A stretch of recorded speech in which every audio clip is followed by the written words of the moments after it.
नहमदुहु व नुसल्ली अला रसूलिहिल करीम अम्मा बाद फ़ाउज़ु बिल्लाहि मिनश शैतानिर रजीम बिस्मिल्लाहिर रहमानिर रहीम रब्बि इश्रह ली सदरी व यस्सिर ली अमरी वहलुल उक़दतम मिन लिसानी यफ़क़हू क़ौली। अस्सलामु अलैकुम रहमतुल्लाहि व बरकातुहू। डियर स्टूडेंट्स, क्या हाल है? उम्मीद है आप सब खैरियत से होंगे इंशाअल्लाह। रोज़े अच्छे गुज़रे होंगे, ईद अच्छी मनाई होगी और एतकाफ़ और शव्वाल के रोज़ों से मुस्तफ़ीज़ हुए होंगे इंशाअल्लाह आप सब। तो रोज़ों से पहले हम सूरह आल इमरान पढ़ रहे थे। आयत नंबर 61 तक हमने पढ़ लिया था। आज का हमारा सबक आयत नंबर 62 और 63 पर मुश्तमिल है। तो हज़रत ईसा अलैहिस्सलाम का किस्सा चल रहा था। हज़रत ईसा अलैहिस्सलाम के बारे में सारे उनके हालात हमने पढ़े थे, उनकी पैदाइश, उनके मोअज़ात, उनकी कौम का रद्द-ए-अमल, और फिर ये कि जो नजरान का ईसाई वफ़द था वो नबी पाक सल्लल्लाहु अलैहि वसल्लम से मिलने के लिए आया था और उन्होंने कुछ बातें की, बहस मुबाहिसा हुआ, लेकिन ईमान नहीं लाए और नबी पाक सल्लल्लाहु अलैहि वसल्लम ने फिर उन्हें मुबाहले की दावत दी, तो फिर वो भाग गए, मुबाहला में आए नहीं वो लोग। तो अब देखते हैं अल्लाह ताला इन आयात में क्या फरमा रहे हैं।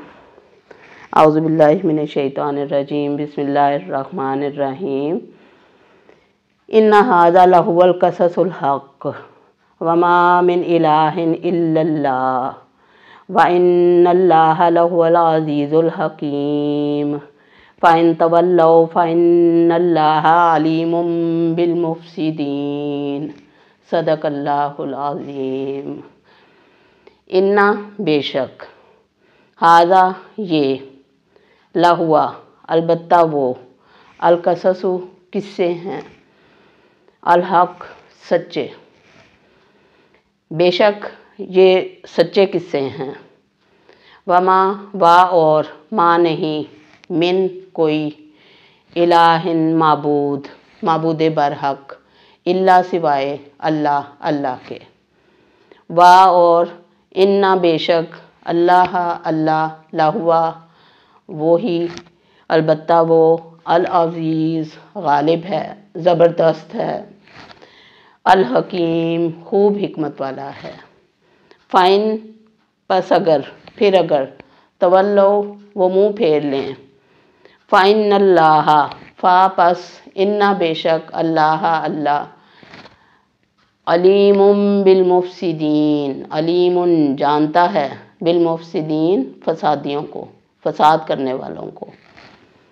तो कौम यहूद का जिक्र आ रहा है, कौम बनी इसराइल का इन आयात में, और ईसाई उनमें जो आखिरी कौम थी बनी इसराइल में से, हज़रत ईसा अलैहिस्सलाम की कौम, उन्होंने जब मुबाहले से इनकार किया तो उसके बाद अल्लाह ताला ने ये फरमाया कि ये लोग फिरने वाले हैं, फिर गए हैं, लेकिन हक़ तो ये है, इन्ना हाज़ा लहुवल क़ससुल हक़, बेशक ये किस्से जो आपको सुनाए गए हैं वो सब सच्चे किस्से हैं। जो नबी पाक सल्लल्लाहु अलैहि वसल्लम को किस्से सुनाए गए हैं सारे कुरान पाक में पिछली उम्मतों के, वो सब सच्चे हैं। हमारा इस पर ईमान है अल्हम्दुलिल्लाह।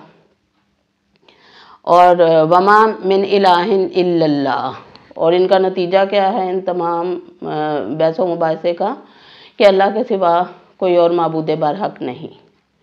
और साथ नुक्ता ये भी निकलता है कि हज़रत ईसा अलैहिस्सलाम इलाह नहीं है, क्योंकि वो हज़रत ईसा को इलाह कहते हैं। तो अल्लाह ताला ने फरमाया कि अल्लाह के सिवा कोई और माबूद बरहक नहीं। व इन्नल्लाहा लहुवल अज़ीज़ुल हकीम, और बेशक अल्लाह तो ज़बरदस्त, गालिब और हिकमत वाला है।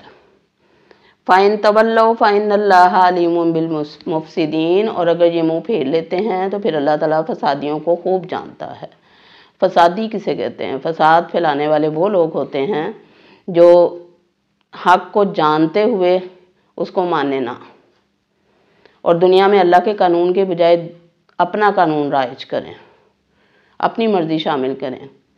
ऐसे लोगों को अल्लाह पाक ने फसादी फरमाया है कि जो दीन के मुताबिक नहीं चलते, अल्लाह के हुक्मों को नहीं मानते, तो इसका मतलब है कि वो अल्लाह की ज़मीन में फसाद बर्पा करने वाले हैं। आप देखते हैं कि हज़रत ईसा अलैहिस्सलाम अल्लाह ताला के बरगज़ीदा रसूलों में से हैं और कौम बनी इसराइल के आखिरी रसूल हैं।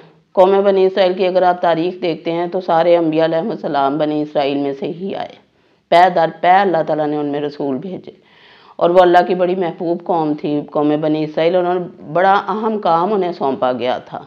اللہ پاک نے ان کو اپنا محبوب بنایا تھا، اور ان پہ اتنی اللہ تعالیٰ نے نعمتیں کی، اتنے انعامات کیے تھے جو کسی اور پہ نہیں ہوئے تھے۔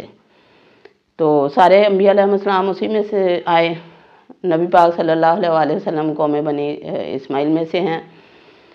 تو حضرت عیسیٰ علیہ السلام پر اتنے زیادہ معجزات اللہ تعالیٰ نے دیے ان کو، اور سب لوگ دیکھتے تھے، لیکن حق کو دیکھتے ہوئے حق کو مانتے نہیں تھے۔ دیکھیں حضرت عیسیٰ علیہ السلام مردوں کو زندہ کر دیتے تھے، بیماروں کو شفا دے دیتے تھے اللہ کے حکم سے، مادرزاد کوڑی اور اندھے کو اور کوڑی کو ٹھیک کر دیتے تھے، اور اتنی بڑی بات کہ مٹی سے پرندہ بناتے تھے، اس میں پھونک مارتے تھے تو وہ اڑنے لگتا تھا۔ اللہ جانے اب وہ اس سے زیادہ کیا معجزات چاہتے تھے اور کیا دلائل چاہتے تھے، اتنے بڑے بڑے معجزات۔ اور پھر حضرت عیسیٰ علیہ السلام کی پیدائش، وہ بھی بذات خود ایک معجزہ ہے۔ تو حضرت عیسیٰ علیہ السلام کا آسمان پہ اٹھایا جانا اور دوبارہ ان کا واپس دنیا میں آنا، اب وہ قیامت کے قریب دوبارہ دنیا میں آئیں گے اور پھر دین اسلام کو پھیلائیں گے، اور دین کا اسلام کا ساتھ دیں گے، حق کا ساتھ دیں گے۔ تو اتنے بڑے بڑے معجزات دیکھنے کے باوجود یہ لوگ نہیں مانے۔ تو اللہ تعالیٰ نے فرمایا کہ اگر یہ لوگ منہ پھیر لیتے ہیں اس کے باوجود، حق بات کو نہیں مانتے، تو پھر اللہ فسادیوں کو خوب جاننے والا ہے۔ اور پھر فسادیوں کو اللہ تعالیٰ نے کیسے جانا اور اس کا نتیجہ کیا دیا انہیں، کہ اللہ پاک نے ان کا جو منصب تھا، جو ان کا امامت کا منصب تھا اس دنیا میں، وہ ان سے چھین کے تو وہ امت مسلمہ کو عطا فرما دیا۔ اب امت مسلمہ وہ امت ہے جس کے بارے میں اللہ پاک نے قرآن پاک میں فرمایا کہ وَجَعَلْنَاكُمْ أُمَّةً وَسَطًا لِتَكُونُوا شُهَدَاءَ عَلَى النَّاسِ، کہ تمہیں ہم نے امت وسط بنایا ہے جو لوگوں پر گواہی دے گی، اور نبی پاک صلی اللہ علیہ وسلم امت پہ گواہ ہوں گے۔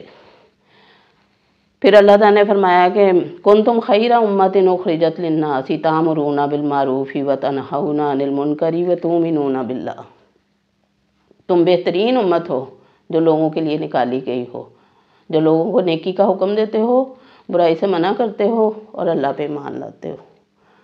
اب دیکھیں اللہ تعالیٰ نے کتنی اہم ذمہ داری امت مسلمہ پہ سونپی ہے۔ وہ ذمہ داریاں جو بنی اسرائیل کو دی گئی تھیں وہ اس میں پورے نہیں اترے، اب اللہ پاک نے امت مسلمہ کو اپنی آخری کتاب کی صورت میں وہ ذمہ داری عطا فرما دی۔ اب ہمارا کیا کام ہے کہ ہم اس کتاب کو پڑھیں، اس پہ خود بھی عمل کریں، اس کو سمجھیں اور دوسروں کو بتائیں۔ نبی پاک صلی اللہ علیہ وسلم نے فرمایا تھا کہ بلغوا عنی ولو آیات، ایک آیت بھی اگر تمہیں آتی ہے وہ بھی دوسروں تک پہنچاؤ۔ تو امت مسلمہ کا تو کام ہی یہی ہے، امر بالمعروف اور نہی عن المنکر، اور اگر ہر شخص اپنے اپنے حلقے میں یہ کام نہیں کرتا تو وہ جواب دہ ہوگا۔ اللہ پاک ہم سب کو توفیق دے کہ ہم اپنی استطاعت کے مطابق اللہ کے دین کو اس دنیا میں رائج کرنے کے لیے اپنی بھرپور کوششیں کریں۔ آمین۔ وما علینا الا البلاغ۔ سبحانک اللہم و بحمدک، اشہد ان لا الہ الا انت، واستغفرک واتوب الیک۔ اللہ حافظ۔